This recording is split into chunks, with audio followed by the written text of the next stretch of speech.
வணக்கம். நிகிதா, தமிழக அரசியலில் வரலாற்றிலேயே மிகப்பெரிய திருப்பு முனையாக 2026 சட்டமன்ற தேர்தலில் தமிழக வெற்றிக் கழகம் 108 இடங்களை கைப்பற்றி மாபெரும் கட்சியாக உருவெடுத்துள்ளது.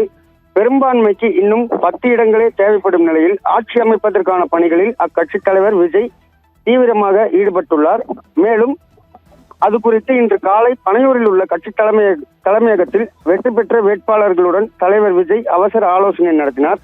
இந்த கூட்டத்தில் பொதுச் செயலாளர் ஆனந்த், ராஜ்மோகன், செங்கோட்டையன், ஆதவ் அர்ஜுனா உள்ளிட்ட முக்கிய நிர்வாகிகள் பங்கு பெற்று வெற்றி பெற்ற சட்டமன்ற உறுப்பினர்களுக்கு வாழ்த்துக்களை தெரிவித்தனர். மேலும் இந்த கூட்டத்தில் கூட்டணி பேச்சுவார்த்தைகள் நடத்தப்பட்டது. பனையூர் கூட்டத்தை முடித்துக் கொண்டு வெற்றி பெற்ற அனைத்து சட்டமன்ற உறுப்பினர்களும் பேருந்து மூலம் மற்றும் அவர்களின் கார்கள் மூலம் தனியார் நட்சத்திர விடுதிகளுக்கு வந்து கொண்டிருப்பதை நம்மால் காண முடிகிறது.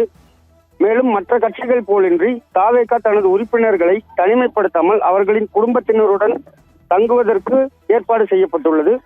மேலும் விடுதியில் தங்கியுள்ள எம்எல்ஏக்கள் மற்றும் அவரது குடும்பத்தினருக்காக இன்று பிரம்மாண்டமான விருந்து உபசாரங்கள் ஏற்பாடு செய்யப்படுவதாகவும் கூறப்படுகிறது. மேலும் தமிழக வெற்றிக் கழகத்தின் தலைவரும் அடுத்து முதல்வராக பதவியேற்க உள்ளவருமான விஜய் இன்று வருவார் எனவும் எதிர்பார்க்கப்படுகிறது. தமிழக அரசியலில் அரை நூற்றாண்டு காலமாக நிலை பெற்றிருந்த இருமுனை போட்டியை உடைத்து தமிழக வெற்றிக் கழகம் இன்று ஒரு புதிய சகாப்தத்தை படைத்துள்ளது. மேலும் மாமல்லபுரத்தில் திரண்டுள்ள இந்த சட்டமன்ற உறுப்பினர்களின் பலம் பெறும் தேர்தல் வெற்றியாக மட்டுமல்லாமல் மாற்றத்தை விரும்பிய மக்களின் குரலாகவே பார்க்கப்படுகிறது. நிகிதா, விவரங்களுக்கு நன்றி ராமகிருஷ்ணன்.